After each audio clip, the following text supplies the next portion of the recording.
Hello नमस्कार दोस्तों। आज हम बात करेंगे इंडियन रिन्यूएबल एरेडा स्टॉक के टारगेट और सपोर्ट लेवल के बारे में।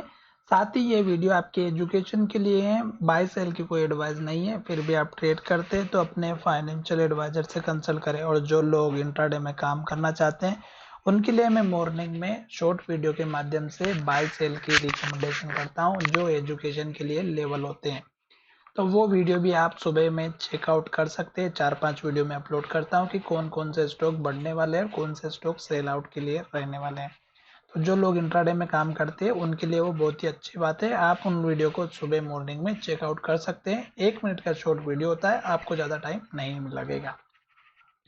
अब यहाँ पर देखिएगा कि सबसे पहले स्टॉक हमारा एक तो अप ट्रेंड को चल रहा है, और अप ट्रेंड में अगर स्टॉक चल रहा है तो हमें स्टॉक का पुराना वाला लो हमेशा याद रख करके चलना होगा। लास्ट का हाई और लास्ट का लो अगर आप देखेंगे तो लास्ट का यहाँ पर है और लास्ट का लो हमारा यहाँ पर बना हुआ है जो कि 158 रुपए का है।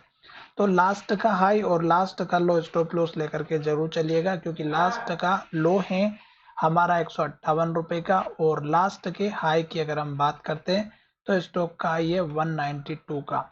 अभी स्टॉक यहाँ पर अगर आप देखेंगे तो ये एक बार पहले भी हाई बनाया हुआ था और स्टॉक ने 185 रुपए 70 पैसे का, तो 185 रुपए का जो स्टॉक का टारगेट है वो अब हमें यहाँ पर अचीव होते हुए नजर आ रहा है। और अब अगर आप यहाँ पर देखेंगे तो स्टॉक का जो वॉल्यूम है वो हमें यहाँ पर सबसे ज़्यादा चेक करना होगा, क्योंकि स्टॉक का जो वॉल्यूम होता है वही स्टॉक की हमारी अप ट्रेंड को इंडिकेशन देता है। तो वॉल्यूम देखिएगा बहुत ज़्यादा हमें देखने को मिला। साथ ही इस स्टॉक में वॉल्यूम के साथ स्टॉक की डिलीवरी का परसेंटेज चेक करना भी ज़्यादा जरूरी है।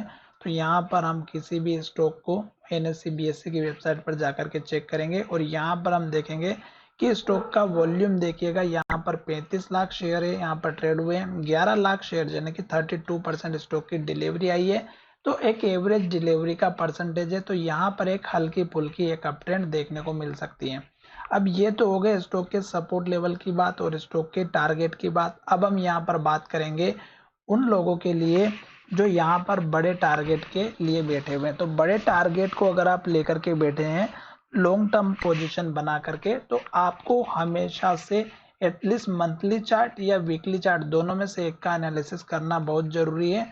और जो लास्ट का लो होता है वो आपके लिए इंपॉर्टेंट होता है। तो यहाँ पर अगर आप देखेंगे मंथली चार्ट में, तो मंथली चार्ट में हमारी 1 2 3 ग्रीन कैंडल बनी और उसके बाद स्टॉक ने रेड कैंडल बनाए और फिर से रेड कैंडल बनाए। तो ये जो लास्ट की रेड कैंडल का जो लो है ये 121 रुपए का है। तो ये आपको एक स्टॉप लॉस लेकर के चलना होगा लॉन्ग टर्म वालों के लिए, क्योंकि अगर स्टॉक हमारा इस लेवल को तोड़ेगा तो गिरावट जरूर आएगी और स्टॉक फिर हमारा नीचे तक आता हुआ नजर आएगा। तो ये लॉन्ग टर्म वालों के लिए हमेशा स्टॉप लॉस लेकर के चलना होगा मंथली चार्ट पे। अभी अगर आप देखेंगे तो नेक्स्ट जो मंथ है उसकी ग्रीन कैंडल बनी हुई है और हाई के पास क्लोजिंग हुई है, और पिछली जो रेड कैंडल है उसके हाई को भी इसने ब्रेकआउट किया। फिर स्टॉक ने यहाँ पर फिर से एक हमारी जो है ग्रीन कैंडल बनती हुई नजर आ रही है, और स्टॉक अगर हमारा इस हाई का ब्रेकआउट कर देगा तो स्टॉक में फिर से हमारा यहाँ पर अप ट्रेंड को कंटिन्यू फॉलो करते हुए नजर आएगा और इस हाई का भी ब्रेकआउट होता हुआ नजर आएगा,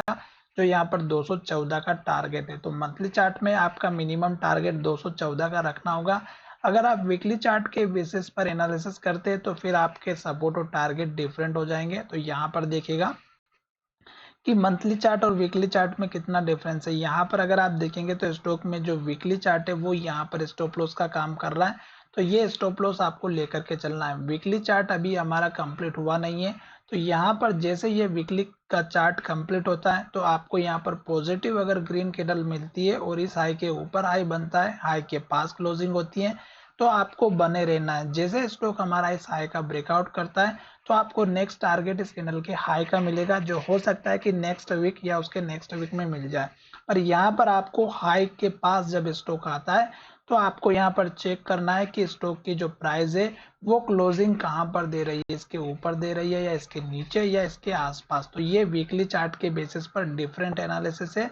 लॉन्ग टर्म के हिसाब से देखें तो स्टॉक हमारा ऊपर ही जा रहा है, क्योंकि स्टॉक का लो नीचे था, फिर स्टॉक ने ऊपर लो बनाया, फिर स्टॉक ने और ऊपर लो बनाया। तो अब स्टॉक हमारा इस हाई को ब्रेक करके इस लो के ऊपर लो बनाएगा, तो हमारा अप ट्रेंड को कंटिन्यू फॉलो करेगा। अब हम बात करेंगे 15 मिनट में, जो लोग इंट्राडे में काम करते हैं उनके लिए। तो यहाँ पर मैं आपको एक चीज समझा देता हूँ कि 15 मिनट का जो चार्ट है वो हमारे लिए नेगेटिव इंडिकेशन दे रहा है। यहाँ पर अगर आप देखेंगे कि स्टॉक की जो प्राइस थी, इस 3 कैंडल में अगर आप चेकआउट करेंगे तो इसका जो हाई था 184 रुपए 80 पैसे था, इस कैंडल का हाई 184 रुपए 75 पैसा, इस कैंडल का हाई 184 रुपए 70 पैसा। तो इसका मतलब ये हुआ कि स्टॉक इस हाई को ब्रेकआउट नहीं कर पा रहा था और स्टॉक ने इसके लेवल को नीचे की तरफ धकेलना स्टार्ट किया और इस लो के ऊपर लो बनाया। तो ये जो लो है ये है हमारा 181 रुपए 90 पैसे का। अगर इन तीनों कैंडल में देखेंगे तो स्टॉक ने इस लेवल को ब्रेकआउट नहीं किया 181 रुपए 90 पैसे को,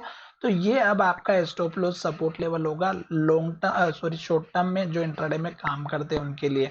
साथ ही स्टॉक में अगर आप यहाँ पर देखेंगे तो स्टॉक फिर से हमारा इस लेवल के पास आ चुका है। जब तक ये लेवल ब्रेकआउट नहीं होता 184 रुपए 80 पैसे का, तब तक आप इंट्राडे में कोई शॉर्ट या सेल की कोई भी पोजीशन ना बनाए। जब तक स्टॉक इस हाई का ब्रेकआउट करेगा तो ही आपको कंफर्मेशन मिलेगा और इसके हाई के ऊपर क्लोजिंग होना बहुत जरूरी है। स्टॉक अगर हमारा इस लेवल का ब्रेकआउट करता है जो कि 181 रुपए 90 पैसे का है, तो स्टॉक फिर से हमारा छोटे मोटे लेवल से टेस्ट करेगा नीचे की तरफ और स्टॉक में फिर आप देखेंगे तो स्ट्रॉन्ग लेवल हमारा यहाँ पर देखने को मिल रहा है जो कि 175 रुपए के आसपास का है। तो 175 रुपए 30 पैसे से लेके 175 रुपए 80 पैसे के आसपास का आपका स्ट्रॉन्ग लेवल मिलेगा, जो आपको यहाँ पर पहले भी एक सपोर्ट की तरह काम करता हुआ नजर आ रहा था। साथ ही यहाँ पर आपको वॉल्यूम का एनालिसिस करना बहुत जरूरी है कि वॉल्यूम आपका बढ़ते हुए अगर स्टॉक बढ़ रहा है और यहाँ पर वॉल्यूम भी बढ़ रहा है तो इसका मतलब शेयर की प्राइस बिल्कुल सही है। इस तरह से आपको एनालिसिस करना है। अगर आप यहाँ पर देखेंगे तो स्टॉक की प्राइस इस कैंडल में देखेंगे तो वॉल्यूम बहुत ज्यादा था, फिर इस कैंडल में देखेंगे तो वॉल्यूम कम हुआ, फिर स्टॉक का वॉल्यूम कांस्टेंट रहा, फिर स्टॉक का वॉल्यूम और कम हुआ, फिर वॉल्यूम और कम हुआ। और इस तरह से अगर स्टॉक की प्राइस बढ़ रही है और वॉल्यूम कम हो रहा है तो इसका मतलब ये हुआ कि यहाँ से प्राइस में एक रिजेक्शन आने वाला है या रिटर्न आने वाली है प्राइस। तो इस तरह से आपको पता चलेगा। आशा करता हूँ कि वीडियो अच्छा लगा होगा और अगर वीडियो अच्छा लगा है तो चैनल को जरूर सब्सक्राइब करिएगा। धन्यवाद, मिलेंगे नए वीडियो में।